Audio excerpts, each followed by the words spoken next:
ကျွန်တော်တို့အများစုက Gemini AI ကိုအသုံးပြုနေကြပေမဲ့တကယ်အသုံးဝင်တဲ့ Gemini Canvas feature အကြောင်းကိုအများစုကသတိမထားမိကြပါဘူး Canvas feature ရဲ့ထူးခြားချက်ကကိုဖန်တီးခြင်းတဲ့အကြောင်းအရာကို whiteboard တစ်ခုပေါ်မှာရေးနေတယ်လို့မျိုးလွတ်လွတ်လပ်လပ်နဲ့စိတ်ကြိုက်ပြင်လိုက်ဖြတ်လိုက်ပြန်ပြင်လိုက်ကြိုက်တယ်လို့လုပ်လို့ရနေတာပါဒီဗီဒီယိုမှာတော့အလုပ်ခွင်မှာပဲဖြစ်ဖြစ်စာရေးသားတဲ့နေရာမှာပဲဖြစ်ဖြစ်အလုပ်ပုံမှုမြန်ဆန်သွားစေမယ် Gemini Canvas feature အကြောင်းအသေးစိတ်ကိုသိရှိသွားနိုင်တာဖြစ်တဲ့အတွက်ကြောင့်မလို့စလိုက်ကြရအောင်အရင်ဆုံးကျွန်တော်တို့ Google Gemini နဲ့ကိုဝင်လိုက်မယ်ပုံမှန်လုပ်ရိုးလုပ်စဉ်အတိုင်းပဲ prompt ရေးပေးပြီးတော့မှမေးကြည့်မယ်ချောင်းသာကန်းကြီးခရီးသွားခြင်းကြောင့် blog post တစ်ခုပြင်ပေးပါဆိုပြီးတော့မှပဲရိုးရိုးတဲ့အတိုင်းပဲပြင်ပေးလိုက်မယ်ချောင်းသာကန်းကြီးအပန်းပြေခရီးစဉ်လမ်းညွှန်ဆိုပြီးတော့မှပြင်ပေးလာတယ်ဒီထဲမှာရှိတဲ့စာတွေအကုန်လုံးကိုကျွန်တော်တို့ကဘာမှသွားပြီးတော့မှပြင်တာတွေဖြတ်တာတွေဘာမှလုပ်လို့မရဘူးကိုဒီထဲမှာမကြိုက်တဲ့စာသားတစ်ခုခုရှိတယ်ဆိုလို့ရှိရင်တော့နောက်ထပ် prompt ပြန်ပေးပြီးတော့မှပဲပြင်ရတာပေါ့နော်အဲ့လိုမဖြစ်ရလေအောင် Gemini မှာတိုက်ရိုက်တန်းပြီးအသုံးပြုလို့ရတဲ့နည်းဖြစ်တဲ့ Canvas ကိုအသုံးပြုကြည့်မယ် new chat တစ်ခုခေါ်လိုက်တူးထဲမှာ Canvas ကိုဖွင့်ပေးလိုက်ခုနက prompt ကိုပဲရေးပေးလိုက်ချောင်းသာကန်းကြီးခရီးသွားခြင်းကြောင့် blog post တစ်ခုပြင်ပေးပါ Canvas ကိုဖွင့်ပြီးသွားလို့ရှိရင်ကျွန်တော်တို့က first နဲ့သုံးလဲရတယ် thinking နဲ့သုံးလဲရတယ်ဒါပေမဲ့ thinking နဲ့တော့ပို့သုံးတာပို့အဆင်ပြေတယ်ပို့ပြီးတော့မှအကြောင်းအရာကိုပို့ပြီးတော့မှတိတိကျကျလေးထွက်ပေးလိုက်တယ်ဆက်လုပ်လိုက်မယ် Canvas နဲ့အသုံးပြုပြီးဆိုတာနဲ့အခုပုံစံတိုင်းလေးပဲနောက်ထပ် Canvas ပို့လေးတစ်ခုပေါ်လာတယ်အခုဒီကကြတော့ Blackboard တစ်ခုနဲ့ဆင်တူတယ်ဒီမှာရေးလိုက်တယ်ပြီးရင်ပြန်ဖြတ်တယ်စာရေးလိုက်မလို့ရင်ပြန်ဖြတ်လိုက်ထပ်ပေါင်းထည့်လိုက်အဲ့လိုမျိုးအမျိုးမျိုးလုပ်လို့ရတယ်ချောင်းသာကန်းကြီးဆိုအလဲတစ်ခေါက်အနားယူအပန်းဖြေဖို့အကောင်းဆုံးနေရာကျွန်တော်တို့အနားယူအပန်းဖြေဖို့အကောင်းဆုံးနေရာဆိုတဲ့နောက်ကစာကိုကျွန်တော်တို့ဖြတ်ချင်တယ်ဆိုဆက်လက်မှတ်လိုက် delete ပေးလိုက် delete ပေးလိုက်အကုန်လုံးအလွယ်တကူဖြတ်လို့ရတယ်အခုဒီမှာရေးပေးလာတဲ့စာတွေမှာလဲကျွန်တော်တို့နေစာကနည်းနည်းလေးနင်းနေတယ်ထပ်ပြီးတော့မှပြင်ကျင်သေးတယ်ဆိုလို့ရှိရင်ဒီဘက်မှာ chain length ရှိတယ်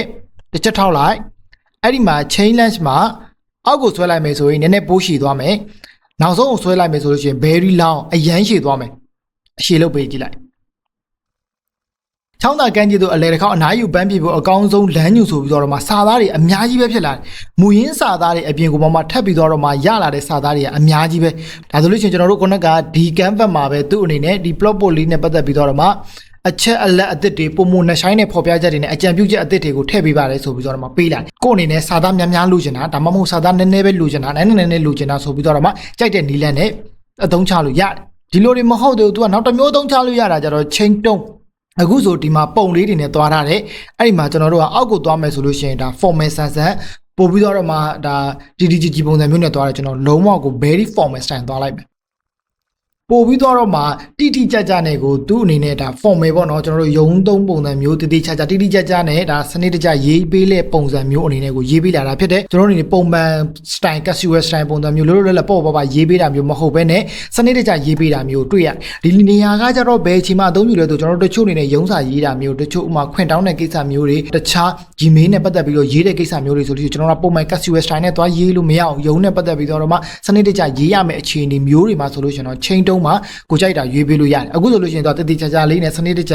ရေးတဲ့ပုံစံအစားရေးပေးလာတယ်ကျွန်တော်တို့ကပုံမှန် very casual ကိုတွားကြည့်လိုက်မယ်လုံးဝကိုလွတ်လွတ်လပ်ပေါ့ပေါ့ပါရေးပေးတဲ့ပုံစံမျိုးကိုပြန်ပြောလိုက်တာ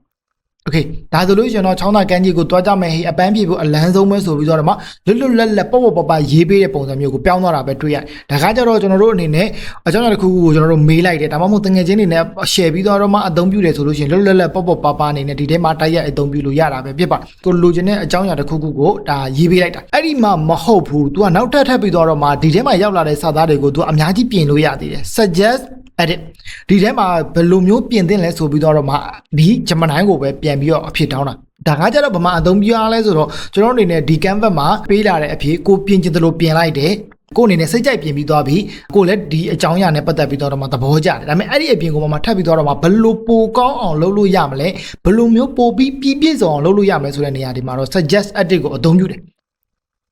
သူ့အနေနဲ့ဘယ်အပိုင်းတွေမှာပြင်သင့်လဲဆိုပြီးတော့မှသူတောက်လျှောက်လာပြီးတော့ပြောပြလာတဲ့ဖက်နေသူကပို့ပြီးကိုချင်းစာမိစေဖို့အတွက်ဆိုပြီးတော့မှလုပ်ငန်းခွင် strat တွေကိုပုံမထိမိတဲ့စကားလုံးဆိုပြီးတော့မှပြင်ရမယ့်အကြောင်းအရာမျိုးလေးတွေကိုပြန်ပြီးတော့ပိုကောင်းအောင်ဘယ်လိုလုပ်သင့်လဲဆိုတာကိုပြန်ပြီးတော့မှဖြည့်ပေးလာတယ်ဖြစ်တယ်ဒါကကြတော့ကျွန်တော်တို့လည်းဘာမှလိုက်လုပ်စရာမလိုဘဲနဲ့ကိုကျွန်တော်တို့ပြင်ချင်တဲ့အကြောင်းအရာနဲ့ပတ်သက်ပြီးတော့မှဘယ်လိုမျိုးလေးလုပ်ရင်ပိုကောင်းမလဲဆိုပြီးတော့မှ idea အသစ်တွေလုပ်ပုံလုပ်နည်းအသစ်တွေလိုရတဲ့ကူရရှိလာနိုင်တာပဲဖြစ်တယ်ကျွန်တော်တို့လည်း story တစ်ပုဒ်ရေးလိုက်မယ်ဆိုလို့ချင်းလည်းအဲ့ story တစ်ပုဒ်မှာဘယ်လိုမျိုးလေးသုံးပြုလိုက်လို့ရှင်တော့ပိုကောင်းမလဲဆိုပြီးတော့မှ suggest edit ကိုအသုံးပြုလို့ရတယ်ကျွန်တော်တို့ဒီမှာသူပေးလိုက်တဲ့ suggestion တွေကိုကြိုက်တယ်ဆိုလို့ရှင်တော့ တခါတည်း apply on နဲ့ယူသုံးလိုက်လို့ရတယ်မကြိုက်တဲ့ဘိုင်းတွေကိုတခါတည်းဖြတ်ထုတ်လိုက်အခုမကြိုက်ဘူးဆိုလို့ရှိရင်လည်းဒီဘိုင်းကိုဖြတ်ထုတ်လိုက်ဟုတ်ပြီကျွန်တော်တို့ကြိုက်တဲ့ဘိုင်းက3ဘိုင်းပဲရှိတယ်ကျွန်တော်တို့ပြင်ကျင်တဲ့ဘိုင်းအဲ့ဒီပြင်ကျင်တဲ့ဘိုင်းကိုပဲ apply on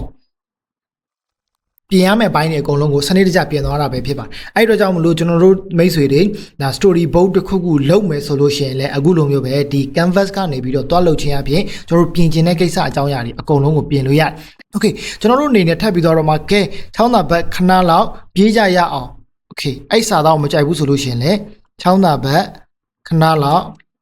တွားကြရအောင်ကျွန်တော်တို့နေကြိုက်တယ်လို့ချောင်းသာဘက်ခဏလောက်တွားကြရအောင်ဆိုပြီးတော့မှကြိုက်တယ်လို့ပြန်ပြင်လို့ရဒါကအရန်မိုက်တဲ့ဒါ feature တစ်ခုပဲဖြစ်တယ်ပေါ့နော်သူ့ရဲ့ပုံမှန်ဒီဇိုင်းတွေကိုပါတောက်လျှောက်ပြင်လို့ရတယ်ကျွန်တော်တို့ဒီမှာတစ်ချက်လောက်ကြည့်ကြည့်လိုက်ဒီဘက်ကရန်ကုန်ကနေမောင်းသွားရင်9နိုင်6နိုင်ကြာလောက်ပဲဆိုပြီး AC ပဲဆိုတဲ့စာလေးတစ်ကြောင်းကိုကျွန်တော် delete ကန်လိုက်မယ် delete ကန်လိုက်ပြီဆိုတာ ਨੇ အပေါ်က save လုပ်တဲ့နေရာမှာတခါတည်း scan ဖတ်သွားတယ်ပြီးပြီဆိုလို့ရှိရင် chain save ဆိုပြီးတော့မှ direct တန်းဝင်သွားတယ်ကျွန်တော်တို့ဒီဘက်မှာပြင်လိုက်တဲ့အကြောင်းအရာအကုန်လုံးသူကစနစ်တကျသွားပြီးတော့မှ save ပေးထားတယ်အဲ့ဒါလေးတော့တော်မိုက်တယ်ကျွန်တော်တို့ပြင်နေ save သွားတယ်ပြင်နေ save သွားတယ်တော်တော်လေးအဆင်ပြေတယ်နောက်တစ်ပိုင်းနေကြတော့ကျွန်တော်တို့ပြင်လိုက်တဲ့အကြောင်းအရာတွေကမှားပြီးပြင်ဖြစ်သွားတယ်ကျွန်တော်တို့မှားပြီးဖြတ်မိသွားတယ်ဆိုလို့ရှိရင် previous version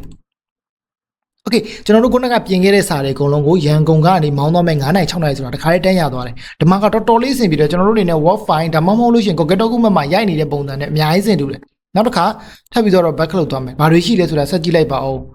းနောက်တစ်ခါ back လုပ်ပြေးကြရအောင်အများကြီးကိုလိုချင်တဲ့လောက်တိုင်းတာလောက်တွေကို back လုပ်ပြန်ပြီးသွားလို့ရတယ်ပေါ့နော်အဲ့ဒီပြင်ကောင်မှာကျွန်တော် heading style မှာကျွန်တော်တို့အခုလက်ရှိဒီပုံစံ heading 1 style နဲ့သုံးတယ် heading 2 style နဲ့သုံးမယ်နည်းနည်းလေးစာသားသေးသွားတယ်heading 3 style အကုန်လုံးကပုံမှန်ဆိုပြီးတော့မှဓာတ်ရိုက်အကုန်လုံးပြန်ပြောင်းသွားတာဖြစ်တယ်ဒီစာကိုလည်းကျွန်တော်တို့က heading 3ကြိုက်တဲ့ပုံစံမျိုးကြိုက်တဲ့စာမျိုးကိုကြိုက်တယ်လို့ချိန်သွားလို့ရတာပဲဖြစ်တယ်ဒါကခေါင်းစဉ်ကိုချိန်တာနောက်တစ်ပိုင်းကျတော့ကျွန်တော်တို့ကဒီဘက်မှာအဆက်30ကိုတစ်ချက်နှိပ်ပြီးတော့မှစာသားတွေကိုကိုလိုချင်တဲ့အပိုင်းကိုဘိုးဖြုတ်မယ်ဒါမှမဟုတ်ရင်ဘိုးတင်ထားမယ်โอเคနောက်ကမြင်းဆောင်စလုံးကြိုက်တဲ့ပိုင်းကိုအသုံးပြုလို့ရတာဖြစ်တယ်အောက်ကစာလုံးတွေအကုန်လုံးကိုလည်း select မှတ်တက်လက်ကြိုက်တဲ့သလိုပြောင်းလဲလို့ရတာပဲဖြစ်ပါတယ်အခုလိုပုံစံမျိုးမကြိုက်သေးဘူးဆိုလို့ရှိရင်ကျွန်တော်တို့က boolean list နဲ့ပြောင်းလို့ရတယ်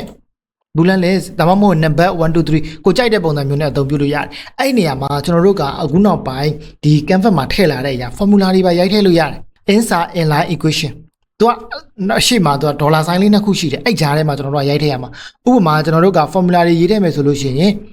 e equal to mc square ကိုရိုက်မယ် square ကိုရိုက်မယ်ဆိုလို့ရှိရင်ကျွန်တော်တို့က cap 2အရှိမဒေါ်လာဆိုင်လေးနှစ်ခုကြားထဲမှာကိုလိုချင်တဲ့ formula ကိုရိုက်ပြီး enter လုပ်လိုက် e equal to mc square ဆိုပြီးတော့မှတခါလေးတန်းဝင်သွားတာပဲဖြစ်တယ်ကျွန်တော်တို့အနေနဲ့တချို့ရေးနေသလိုမျိုးအောက်မှာဘေးနားမှာ e equal to mc2 ဆိုပြီးတော့မှပေါ်လာတာမျိုးမဟုတ်နောက်တစ်ပိုင်းအနေနဲ့ကျွန်တော်တို့က h2o ကိုရိုက် insert inline equation h underscore 2o H2O ဆိုပြီးတော့မှဓာတ်ရိုက်တန်းဝင်သွားတာပဲဖြစ်ပါတယ်ကျွန်တော်တို့အနေနဲ့ထပ်ပြီးတော့မှအပေါ်ကထပ်ကိန်းနေအောက်က H2O တို့ကိုလည်းကိုကြိုက်သလိုပုံစံမျိုးနဲ့ရေးလို့ရတာပဲဖြစ်ပါတယ်အဲ့ဒါလေးကတော့တော်မိုက်တယ်ကျောင်းဆရာမတွေကျောင်းသူကျောင်းသားတွေကိုကြိုက်သလိုမျိုး Canvas ကိုပြင်ဆင်ခြင်းတဲ့အခါမှာလည်းတော်တော်လေးကိုအသုံးတည့်တဲ့ feature ဖြစ်နေတွေ့ရပါတယ် Canvas မှာပဲနောက်တစ်ခါ create ကနေပြီးတော့လည်းအသုံးပြုလို့ရတဲ့အပိုင်းတွေအများကြီးပဲရှိသေးတယ်သူက web page အနေနဲ့လုံးမလား infographic quiz flag audio overview ဒီပါတဲ့အပိုင်း9ပိုင်းလုံးကကြတော့ကျွန်တော်တို့က Google Notebook Online မှာပဲအသုံးပြုလို့ရတာမဟုတ်တော့ဘူးဒီ Gemini မှာပါဓာတ်ရိုက်တန်းပြီးတော့အသုံးပြုလို့ရတယ်တော်တော်လေးကိုအဆင်ပြေတယ်အရင်ဆုံး infographic လေးစမ်းထုတ်ကြည့်မယ် infographic လေးရလာပြီချောင်းသာကန်းကြီးချောင်းသာရန်ကုန်မြို့နဲ့အနီးဆုံးအပန်းဖြေပရုတိတူဒါကတော့နည်းနည်းလေးသူလွဲနေတာဖြစ်နိုင်မယ်โอเคအောက်မှာကျတော့ infographic နဲ့ပတ်သက်ပြီးတော့မှအများကြီးပဲရလာပြီ HPAC ကားနဲ့သွားတာမျိုးကိုပိုင်ခရီးသွားဆိုပြီးတော့မှတဲခုနေထိုင်ရေး accommodation အဲ့ဒီမှာလည်းသူ့အနေနဲ့ဒါဈေးနှုန်းတွေနဲ့ပတ်သက်ပြီးတော့မှဘယ်အပိုင်းနေတာဘယ်လိုမျိုးကောင်းနေဆိုပြီးတော့မှ infographic အနေနဲ့ထည့်ပေးလိုက်ဒါကတော့ကျွန်တော်တို့အနေနဲ့ရိုးရိုးတာမန်ဒီလိုမျိုးလုပ်လိုက်တာပေါ့ Gemini နဲ့ Notebook Online နဲ့အသုံးပြုထားတဲ့ဒီ video တစ်ခုမှာတော့ကျွန်တော်တည်တည်ချာချာလေးတခြားအကြောင်းအရာလေးတွေကိုထည့်ပေးထားတယ်ပေါ့နော်ဒီ Canvas feature ကနေပြီးတော့ကျွန်တော်တို့ dashboard တွေဘယ်လိုလုပ်မလဲတို့ဘာလို့ဆိုတဲ့ပတ်သက်တဲ့အကြောင်းအရာကိုကျွန်တော်ထည့်ပေးထားတယ်အခုကတော့ကျွန်တော်ကရိုးရိုးတာမန်အကြောင်းအရာပဲထည့်ပေးလိုက်တာဖြစ်တဲ့အတွက်ကြောင့်မလို့တော့ဒီ dashboard infographic ကသူနဲ့အဆင်ပြေတာလေးကိုတော့လာတယ်ကျွန်တော်တို့နေထပ်ပြီးတော့မှအသုံးပြုလို့ရတဲ့နည်းလမ်းတွေကိုယ့်ရဲ့လုပ်ငန်းခွင်နဲ့ပတ်သက်ပြီးတော့မှထည့်ပြီးအသုံးပြုလို့ရတယ်လုပ်လို့ရတဲ့အပိုင်းအများကြီးပဲရှိသေးပါသေးတယ်ကျွန်တော်အနေနဲ့အခုလိုမျိုးလုပ်ပြီးသွားတဲ့အခါမှာကိုယ့်အနေနဲ့ဒီအကြောင်းအရာကိုသဘောကျတယ်ဆိုလို့ရှိရင်အခြားတစ်ယောက်ကို share ကနေပြီးတော့ပဲ direct တိုင်း share လိုက်လို့ရပါတယ် အခုဒီမှာပါတဲ့ platform link ငယ် Facebook တွေကနေလည်းအခြားတစ်ယောက်ကို share လို့ရတယ်လို့ဒီဘက်မှာ link ကိုယူပြီးတော့မှလည်းကိုကြိုက်နေတဲ့ platform ကနေပြီးတော့မှ share လို့ရပါတယ် infographic ကတော့ကျွန်တော်တို့အနေနဲ့နောက်ဆုံးအချောတက်ထားတဲ့ file ပေါ့နော်ထပ်ပြီးတော့မှဒီ infographic မှာပြောင်းလဲပြင်ဆင်လို့ရတာသိပြီမရှိဘူးပြန်သွားခြင်းနဲ့ဆိုလို့ရှိရင်နောက်ကိုပြန်သွာ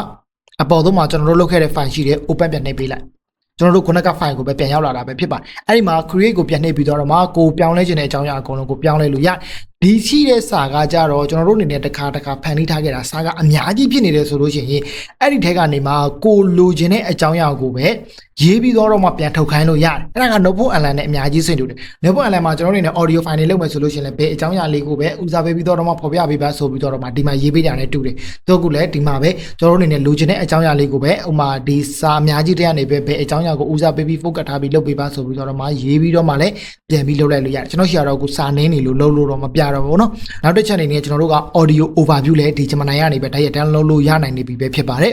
audio overview ကျွန်တော်9မိနစ်လောက်စောင့်လိုက်ရတယ်စောင့်လိုက်ပြီးတော့မှအခုလိုမျိုးပဲအတန် file လေးထွက်လာတာဖြစ်ပါတယ်တစ်ချက်လောက်နောက်ထောင်ကြည့်အောင် Welcome back to the deep dive. Today we're dissecting a trip that thousands of people dense, sticky, sweet Okay. treat that hits totally differently when you get it fresh on the road versus အခုလိုပဲအင်္ဂလိပ်လိုအတန်ကြီးထွက်နေတယ်ဆိုလို့ရှိရင်လည်းစိတ်မပူပါနဲ့ကျွန်တော်တို့မြန်မာစာအတန်ထွက်အောင်လုပ်လို့ရပါတယ် create ဘေးနားက download ကိုနှိပ်လိုက်အဲ့ဒီမှာ describe your OS ဆိုတဲ့နေရာမှာကျွန်တော် application တစ်ခုအနေနဲ့ audio overview ကိုလုပ်ပြီးတော့မှမြန်မာစာအတန်ထွက်အောင်လုပ်မှာပဲဖြစ်ပါတယ် Okay ကျွန်တော်တို့ကမြန်မာစကားအတန်နဲ့အခုလက်တလောချင်းနေမှာလုံးဝမရသေးဘူး audio overview ကိုအဲ့ဒီတော့ကြောင့်မို့လို့ကျွန်တော်တို့ကဘာလုပ်မလဲဆိုတော့ create audio overview ကိုမြန်မာစကားနဲ့ပြုလုပ်ပေးပါဆိုပြီးခိုင်းလိုက်သူကကြတော့ကျွန်တော်တို့ကိုဒီလိုမျိုး audio overview သီးသန့်လုပ်တာမဟုတ်ဘဲနဲ့ audio overview application တစ်ခုလုပ်လိုက်တဲ့သဘောအန်တာနေပေးလိုက်audio overview ရလာပြီပဲဖြစ်ပါတယ်ဒါပေမဲ့သူကကြတော့ကျွန်တော်တို့ဒီလိုမျိုးအတန် file အနေနဲ့ပေါ့နော်ရတာမျိုးတော့မဟုတ်ဘူးဒါဆိုလို့ရှိရင်သူ့ရဲ့ original ပါတဲ့ audio overview file ကကြတော့အင်္ဂလိပ်လိုမျိုးပဲစကားသံထွက်နေတယ်ဒါပေမဲ့မြန်မာလိုမရဘူးဒါပေမဲ့သူက audio overview file အနေနဲ့ဒါရတယ်ပေါ့နော်ကျွန်တော်တို့ကကြတော့ဒီဘက်မှာ application တစ်ခုသဘောမျိုးအနေနဲ့ audio overview လုပ်ခိုင်းလိုက်တာပဲဖြစ်တယ်ဒီမှာနားထောင်ကြည့်လိုက်မယ်ပထမဆုံးကျွန်တော်တို့အနေနဲ့ audio overview ကိုစပြီးနားထောင်မယ်ဆိုလို့ရှင်တော့ခဏဆောင်ပေးရတယ် မင်္ဂလာပါရှင်ဒီနေ့မှာတော့ကျမတို့ရန်ကုန်နဲ့အနီးဆုံးဖြစ်တဲ့ချောင်းတာကမ်းခြေအကြောင်းကိုဆွေးနွေးတော့မှာဖြစ်ပါတယ်အစီရင်ခံစာအရဆိုရင်ချောင်းတာကလာရအရင်လို့သိရပါတယ် ပိတ်လိုက်မယ် ဟုတ်ကဲ့ခင်ဗျရန်ကုန်ကနေရာငါရှိမိုင်လောက်ပဲဝေးပြီးကားနဲ့ဆိုရင်9နာရီကနေ6နာရီအတွင်းရောက်နိုင်ပါတယ်ဒေတာခင်တွေရဲ့နေထိုင်မှုကိုလည်းလေ့လာနိုင်ပါတ ပိ ယ် တ်လေအရန်ကြာတတ်ပါတယ်ကြာတယ်ဆိုလို့ရှိရင်ဒီဘက်ဘေးနားက close ခလို့လို့နှိပ်လိုက်အဲ့ကြတော့မှပိတ်သွားတာပါကျွန်တော်တို့ဖွင့်ကျင်နေဆိုလို့ရှိရင်တော့ YouTube ခလုတ်ကိုဖွင့်ပြီးသွားပြီဆိုအပေါ်ကနေပြီးတော့မှပိတ်ပေးလိုက်ရင်ရပါပြီနောက်တော့ဘိုင်းအနေနဲ့ကြတော့ဂျမနိုင်အကောင်းဆုံးဘိုင်းမှာကျွန်တော်တို့အနေနဲ့ဒီစာတန်းတွေမှာကိုပြင်ကျင်တဲ့အကြောင်းအရာတစ်ခုတည်းကိုရွေးပြီးကိုပြင်လို့ရတယ်ဒါပေမဲ့ကျွန်တော်အနေနဲ့တွားပြီးတော့မှဒီဂျမနိုင်ပေးနေမှာပလွန်ရေးပေးနေစရာမလိုဘူးကျွန်တော်တို့ဒီစာကိုဖတ်ကြည့်လိုက်တယ်ဒီထဲမှာကိုစာတွေအကုန်လုံးကိုကြိုက်တယ်ကိုပြင်ကျင်တဲ့အကြောင်းအရာလေးတစ်ခုတည်းကိုပဲကြည့်ကြည့်မယ်ကျွန်တော်တို့ကြံတဲ့အကြောင်းအရာအကုန်လုံးကအဆင်ပြေတယ်ကျွန်တော်တို့ပြင်ကျင်တဲ့အကြောင်းအရာကနေရောင်တန်ကာကွယ်တာနဲ့ဒီကုတ်ကိုတတိပေးတဲ့အကြောင်းအရာကိုကျွန်တော်တို့ကထပ်ပြီးပြင်ကျင်တယ်ကိုပြင်ကျင်တဲ့အကြောင်းအရာကိုဆက်လက်မှတ်လိုက်ပြီဆိုတာနဲ့အောက်မှာ S Gemini ဆိုတာပေါ်လာပြီ S Gemini မှာပို့ပြီးပြည့်စုံအောင်အသေးစိတ်ရေးပေးပါဆိုပြီးတော့ enter ခောက်ပေးလိုက် Okay အဲ့ဒီမှာကျွန်တော်တို့အသုံးဝင်မဲ့ခရီးသွားလမ်းညွှန်ချက်မှာခုနကလိုမျိုး January ဆန်းဆန်းပေးတာမဟုတ်ဘဲနဲ့အကြောင်းအရာတစ်ခုချင်းစီကိုဒီကြပေးလာတာပဲဖြစ်ပါတယ်အခုလိုမျိုးပဲဒီ Gemini Canvas ထဲမှာပေါ်တဲ့စာတွေအကုန်လုံးကိုကြိုက်တဲ့လိုမျိုးပြောင်းလဲပြင်ဆင်လို့အများကြီးလုပ်လို့ရပါတယ် whiteboard တစ်ခုပေါ်မှာရေးချင်တာရေးလုပ်ချင်တာလုပ်ပြန်ဖြတ်နေတယ်လို့မျိုးပဲကြိုက်တယ်လို့အလုပ်လုပ်လို့ရတာပဲဖြစ်ပါတယ်အရန်မိုက်ပါတယ်အခု file ကိုပဲကျွန်တော်တို့က export to document ကနေ Google document တွေကိုဓာတ်ရိုက်တန်း share လို့ရတယ် Gmail တွေကိုလည်းဓာတ်ရိုက်တန်း share လို့ရတာပဲဖြစ်ပါသေးတယ်ကျွန်တော်တို့ကတချို့အကြောင်းအရာတွေနဲ့ပတ်သက်ပြီးတော့ဆိုလို့ရှိရင်လည်းတခါတည်းဒီထဲကနေ print တန်းထုံးလို့ရလောက်အောင်ဒီကိုတခါတည်းအဆင်ပြေအောင်လုပ်ပေးထားတာပဲဖြစ်ပါတယ်အရန်ကိုအသုံးတဲ့ပါတယ်မိတ်ဆွေက Gemini Canvas ကိုအရင်တည်းကအသုံးပြုနေတာလားဘယ်လိုမျိုးအသုံးပြုလို့ရသေးလဲဆိုတာကိုအောက်က comment မှာအများသိအောင်ဝင်ရောက်ပြီးရေးပြတော့ပေါ့နောက်ဗီဒီယိုမှာပြန်တွေ့ကြတာပေါ့